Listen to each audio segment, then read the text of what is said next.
I can turn my camera off for the time being if you like. Yes, so if turn them off unless you're looking to speak. Yeah. That's the process. And good evening. This is the second Crawley Borough Council Cabinet meeting that's been done over the MS Teams system. Thank you to anyone who's joining with us today or is watching this on our YouTube channel. Just to be clear, this is it's a meeting held in public rather than a public meeting. It would have been great if we could have, much as we do at the actual town hall, the ability for people to come along, physically ask questions and participate in the meeting. But unfortunately, due to the limitations of technology, we're not able to do that. What I would say though is that once we are out of this, it'd be great to have more people attending those meetings and coming along and seeing local democracy in action. So please do give that some consideration once we're finally out of lockdown. We will have members of the public and the press. I'd like to remind members of the committee that members of the public and the press will be watching this, and all voting is going to be held by a recorded vote, so that we've got clarity on what everyone is putting their hand up for. The exception to this will be in the case of the minutes or anything where it's purely a procedural item to note something. In each case, I will be moving the item and it will be presumed agreed unless there's any dissensions raised. I would ask you to please keep your camera off unless you're looking to speak. The camera, once you've turned it on, once I called you in, if you can hold off speaking for the first few seconds, that would be great, because there's a bit of delay in the system to go live. And before I ask Cabinet to confirm their attendance, can I ask everyone to please make sure there's no background noise and you keep yourselves muted when you're not actually speaking. Certainly, if you are muted when you're trying to speak, we will remind you, as happens every single meeting with all of us at some point in time or another. But the background noise can really, when it comes to the numbers of people, have an impact. In respect of agenda items 1 to 3, we'll be taking these items together. I'll ask the Democratic Services Manager, which is Chris Pedlow, to introduce himself, and the other members of the Crawley Borough Council asked to introduce themselves too. And then we move on to apologies for absence. Chris.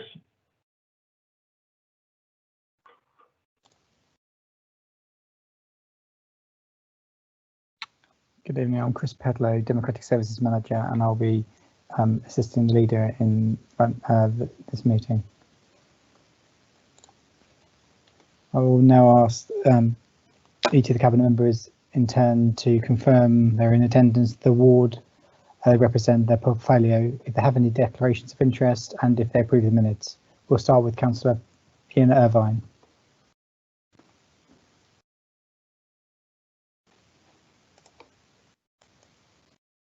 Yes, my name is Ian Irvine. I'm a councillor for Broadfield Ward and also a cabinet member for housing. I approve the minutes of the last meeting and I have no declarations of interest to make. Councillor Johans.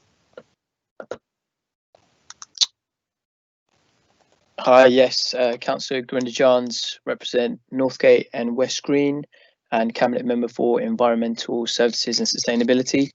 I have no declarations of interest and I approve the minutes of the last meeting. Councillor Peter Lamb. Councillor Peter Lamb, I'm also a councillor for Northgate and West Green, and I approve the minutes of the last meeting. And I'm the council leader, of course. Councillor Chris Mullins. Hello, yeah, I'm the Cabinet Member for Wellbeing. I'm also councillor for... Could you put your camera on, Councillor Mullins? Oh, you want me to put my camera on? I didn't know if you wanted to look at me or not. I'm the Cabinet Member for Wellbeing. I'm also the local member for Gossip's Green and Broadfield North East.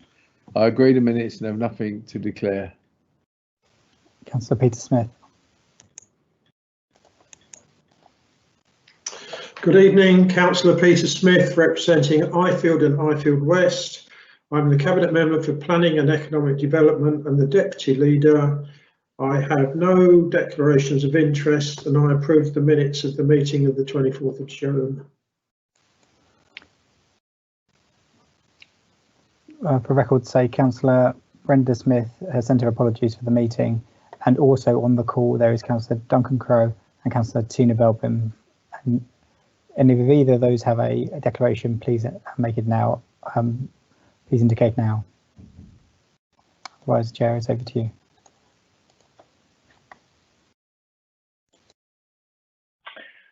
Thank you. The Cabinet agrees that the minutes of the meeting of the Cabinet held on the 24th of June 2020 are an accurate record of the meeting. Have there been any written questions submitted, as we'll be taking these under the agenda item and sending out a copy to people after the meeting? No, there hasn't been, Chair. Okie dokie, we'll move on from there then. Item 5 is matters referred to the Cabinet and report from the Chair of the Overview and Scrutiny Commission.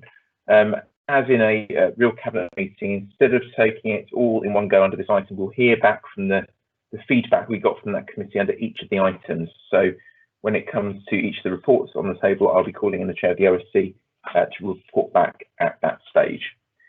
Which brings us on to the first substantive item on the agenda today, which is the Public Spaces Protection Order around alcohol consumption. As a local authority, we have the ability to pass public space protection orders, which regulate how public spaces are used, and particularly in relation to potential forms of antisocial behaviour. Since 2006, we've had various forms of orders in place to prohibit antisocial behaviour in line with alcohol consumption. So if someone's in a public place consuming alcohol, that alcohol can be confiscated and those individuals fined for their misbehaviour. This proposal is to maintain the existing public space protection order, as you're occasionally required to renew them. And when it was put out to public consultation, it received significant levels of support. We've also heard feedback from Parliament agencies such as the police that it is very useful to them in the course of them undertaking their duties. I'd now like to bring in Tina Belbin, the Chair of the Overview and Scrutiny Commission, to feedback on the comments from that meeting in relation to this proposal. Tina.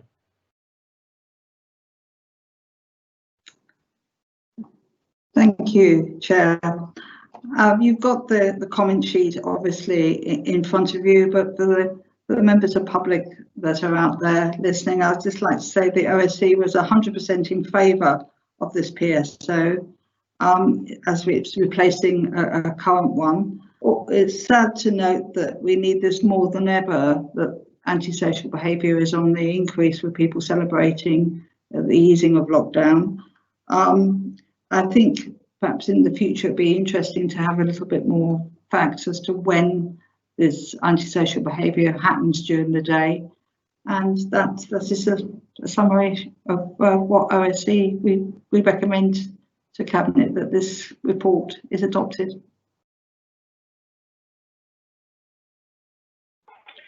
Great, thank you very much. I think in terms of having more information around it, very happy to coordinate with officers to get more information so that members in devising how we can try and tackle antisocial behaviour in the town have got all the information available. I'm now going to open up debate to the members of the committee and to the Leader of the Opposition who is present and is able to participate fully in the discussion today. Councillor Irvine.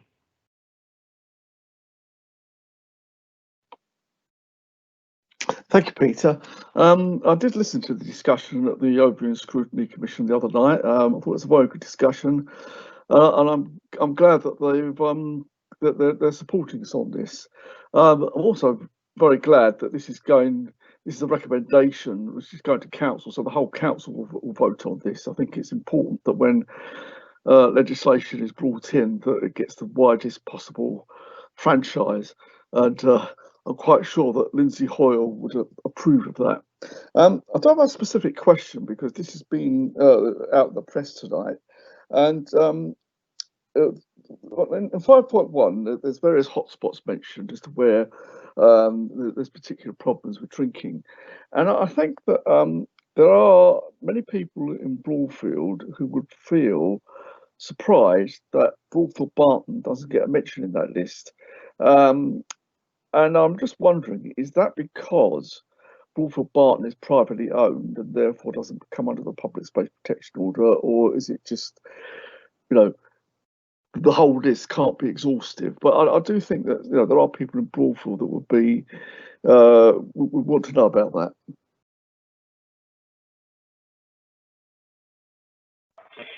Thank you. My understanding is that it does apply also to Broadfield Martin and public areas in general, even if they are privately owned, and those people were consulted as part of the process we're legally required to do. There will be an acknowledgement that there will be hotspots or ASB that aren't necessarily directly mentioned in the report, but that isn't to say that they aren't recognised by the police and that this PSPO is not of use to the police in trying to address that misbehaviour. The next person on my list is Councillor Duncan Crowe, Leader of the Opposition. Good evening, and thank you, Chairman, and good evening, Cabinet. I too listened to this being discussed and debated at the Overview and Scrutiny Commission, and I observed that I felt that some of the contributions were perhaps more strategic than others. However, the view of the OSC is very much one that I share in supporting the renewal of this public space protection order. I noticed that the consultation was massively overwhelmingly favourable, if only every consultation could be like that. I think it was 97% in favour, and it was about 200 responses. That was really, really positive. And I also know that there's actually a cost if we don't go ahead with the, albeit a small one, with the PSPO, in that the signage would need to be changed. So actually it's the cheapest option, as I see it this time, actually progressing rather than not progressing. I would just like to comment on the public's perception. As I've already referenced, the consultation was overwhelmingly in favour, but where I think the public may question this somewhat is in its enforcement, and there may well be a public perception that perhaps it's not enforced as much as what they would like, and clearly nothing is ever that simple, and it's not a panacea. It's a tool in our box, which is very welcome, but it's not going to end problem drinking. But I do think the public would welcome more enforcement. Indeed, when the figures in the report, it did seem to be I think there was only 3 fines issued in the last year, but other methods are being employed, and I support that. But we do need this tool in our box, and if fines can be levied, and that's the best way to stop what we're all trying to achieve, then that's definitely the way forward. So I'm pretty sure this will be approved tonight, and looking forward to it being so. Thank you.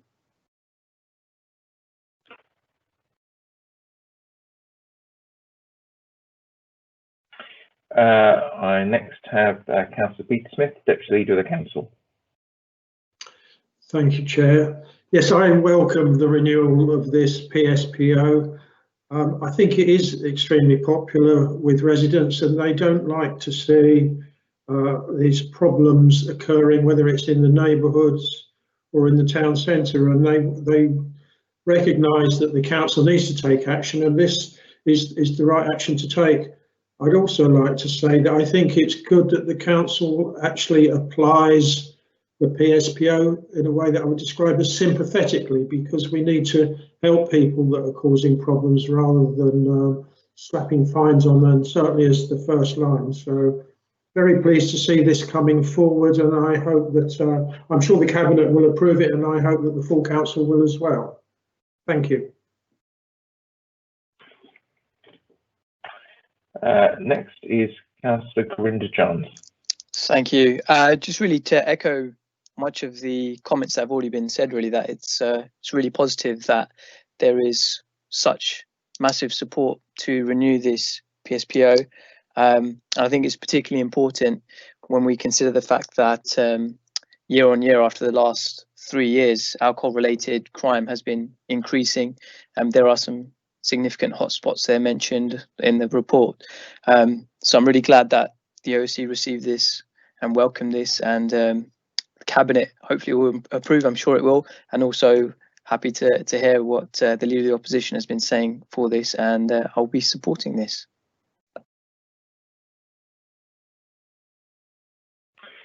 Thank you. As I have no other members of the committee wishing to speak, I'll pass over to Chris Pedlow to take us through a recorded vote. Councillor Irvine, please can you confirm your vote in terms of the recommendations for agenda item 6? Yes, 4. Councillor Johans? 4. Can I put you onto screen, please?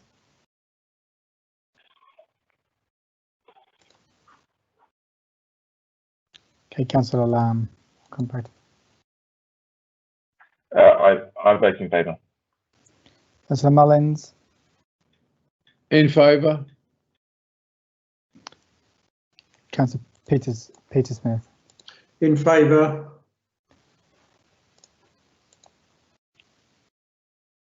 Chair, for clarity, that was all members voting in favour. Fantastic, a unanimous result. In which case, move on to our second substantive item of the night and final substantive item of the night, which is the 2020 to 2021 budget monitoring quarter 1. Every year, the council sets a budget based upon its assumptions for what its income will be over the course of the following year and how it intends to spend that money. And budget monitoring is undertaken on a quarterly basis, or at least it's undertaken on a more regular basis than that. But we, as members, discuss this on a quarterly basis to monitor the difference between the projected expenditure and the actual expenditure. Usually at Crawley Borough Council, this has been a fairly positive experience where we've found that we've performed well against projected expectations. Unfortunately, with the coronavirus, we found ourselves in a very different situation entirely, with the council, even with the support from the government, being in a £1.2 million deficit this quarter, something which is unlikely to improve in following quarters. We certainly find ourselves in very difficult circumstances, and for anyone who's read through the report, you'll see it's directly connected into at every level the council's services being undermined by the fight against the coronavirus. And with that, I would like to hand over to Councillor Tina Belbin, who is the Chair of the Open Scrutiny Commission.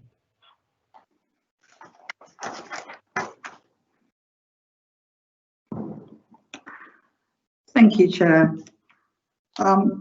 Obviously, we considered this report and it was unfortunate that with the situation that I've been hit both ways with lower income and higher costs, and the Commission looked at car parking being lower, receipts and the garages, etc.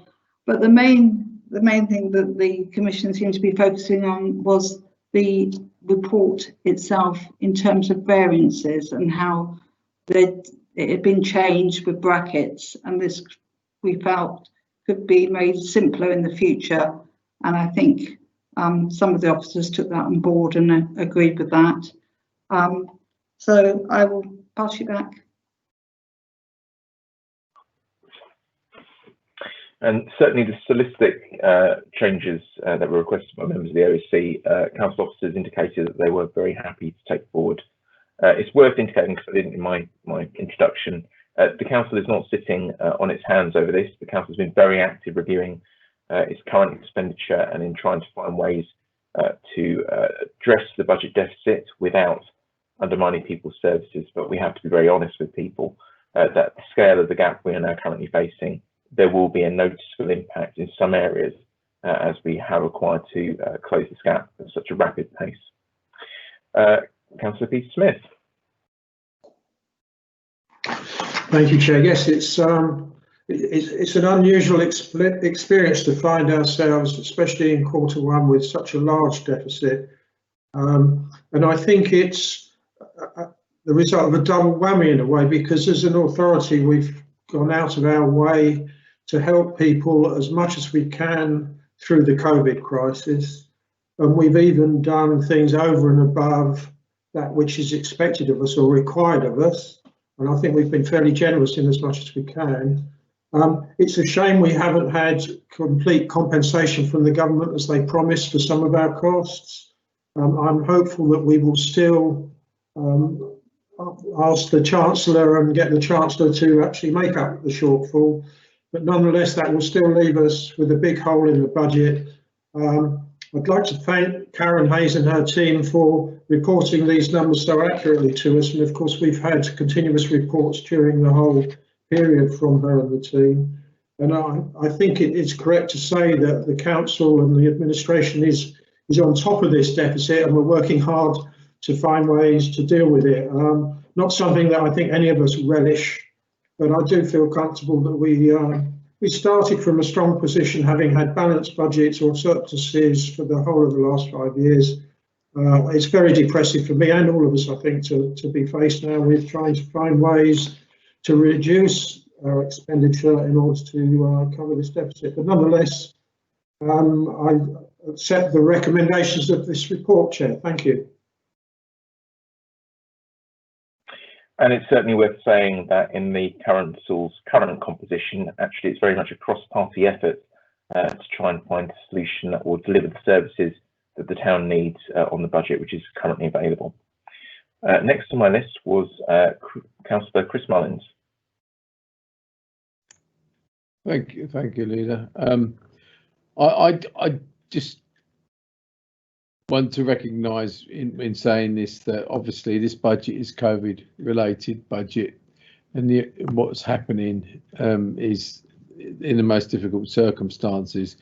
Within my portfolio, I feel so sad about the arts and culture, which has been so dreadfully affected, and it's part of our society that means so much to so many people, and somehow or other we have to work our way through it and find a way forward for the future.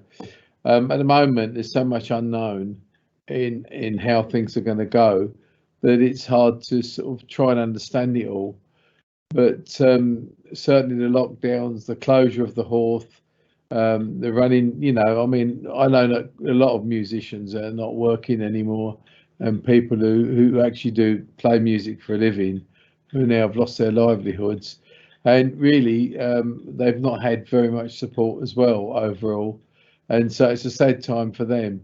So we have to make the budget the way it is, and I support it, but it mustn't go unnoticed that there are some serious effects in our society that are affecting an awful lot of people, and whatever we can do to alleviate those problems, I think we should look to see what we can do.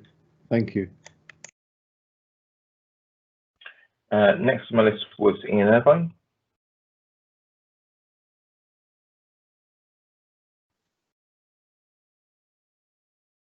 You're muted, Ian.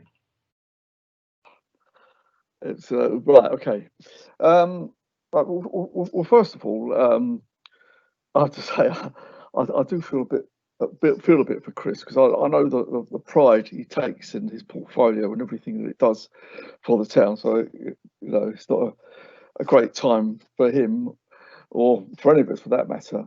I just wanted to mention though on paragraph 5.3.4, which is housing services, which mentions the Everyone In scheme, which was the plan to move rough sleepers into temporary accommodation. I don't know if this is the time and place to say this, but I think that our officers, together with the partners they work with, like Crawley Open House, have done an absolutely magnificent job in getting this in getting people off the streets as far as possible. Not there are people who don't want to go into temporary accommodation. Unfortunately, there are people who have to be evicted from a temporary accommodation because they don't behave as they should. But overall, as I say, I think our officers have really stepped up to the plate, and I think we should be proud of them, and I hope we can record that. Now, what does concern me is that we're going into the cold weather. We don't know what the winter's going to be like. COVID cases are increasing. What is going to happen as regards homelessness in the next few months? And of course, with this, as you can see, there's quite a large additional cost to the council, over £400,000. So I know we've had money from the government, and I know money all round is very tight, but I hope that if necessary, we can make representations to the government in conjunction with other councils to try and ensure more funding for a service which, for a lot of people, is actually a matter of life and death. Thank you.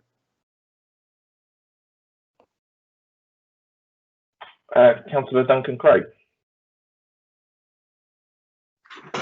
Thank you, Chairman. The word unprecedented has, is often sometimes overused, but here I think it's very appropriate. We need to recognise that this is the budget monitoring for Q1. which of course was the months of April, May and June of this year. And indeed, most shops didn't actually open until the 15th of June, and bars and restaurants from the 4th of July. So basically, this was the period which was lockdown. And as you can see from the figures, they are unprecedented as well. But something else that has been unprecedented has been the amount of government support, not only for local authorities, but for people and for businesses across the country. In fact, there's never been anything quite like it. Crawley's had £1.5 million for Crawley Borough Council, but I recognise it's not enough because we're all in the same boat, every tier of local government, and of course central government itself is seeing its deficit and its debt absolutely skyrocket. So we're in the public sector, everybody is in the same boat, and yes, it's right to work together to try to get us through this. Just a couple of further comments. The total deficit for this quarter is 1.233 million, but I note that about 11% of that is from the larger than expected local government pay rise of 2.75%, which contributed, I think, 138,000 to that total, which I'm sure the administration would welcome that pay award as being more than what was expected. And certainly our workers at the council, our staff and officers, have worked incredibly hard during these 3 months in particular to keep the council and to help keep the town running. So I welcome that pay award, but recognise that it has also contributed to our shortfall this year. Councillor Irvine mentioned homelessness, and he was right that the support during lockdown and the funding was very welcome, and it was noticeable how much of a good job it did do in helping to get rough sleepers off our streets in Crawley. My understanding is that about a couple of weeks ago further funding was announced for that, so maybe an officer might be able to enlighten us on that as to whether that funding is forthcoming, but that is my recollection, that a further tranche has been awarded for Crawley. I also recall that the government are looking to help with shortfalls from income, and I'd like to know whether that is actually reflected in these figures or not. I suspect it might not be. There's certain criteria that has to be met to qualify for this scheme, and certain pay awards or awards of finance would be made. I think it was just 75%, certainly a percentage of lost income, and lost income is one of those elements where certainly we as a local council have suffered. So yes, this is well, I hope it doesn't get any worse than this with the figures. This is certainly probably the worst set of figures I've seen, but we all know why and recognise why, and we're all determined to do what we can to move forward and to do the best for our town and for our council. Thank you.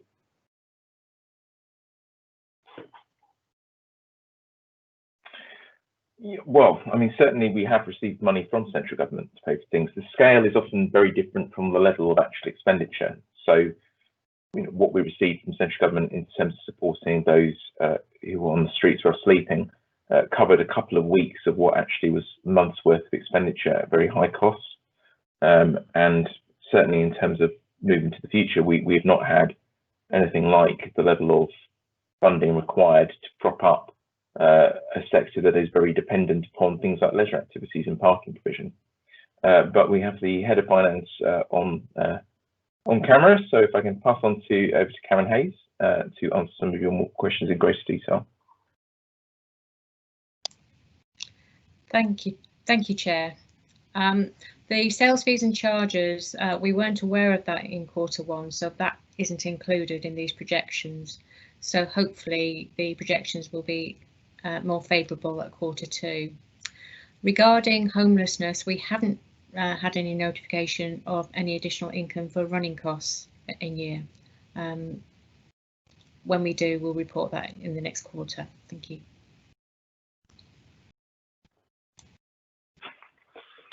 Okay, I have no one else indicating that they wish to speak, so we are asked to note the projected outcome.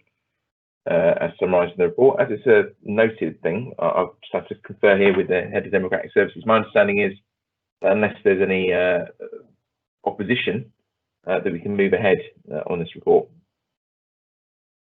without a full vote. That's fine, because you're just noting the recommend. As long as there's no dissenting, it's not. That's Does fine. anyone wish to dissent from noting the report? No. No. Okay. We take it that is agreed, which brings us to the end of our agenda tonight. We have no supplemental agenda, so thank you all very much for participating this evening, and I hope you enjoy the rest of your evening. Thank you very much. Thank you. Goodbye. Thank you. Good night, everybody. Bye. Goodbye. Thank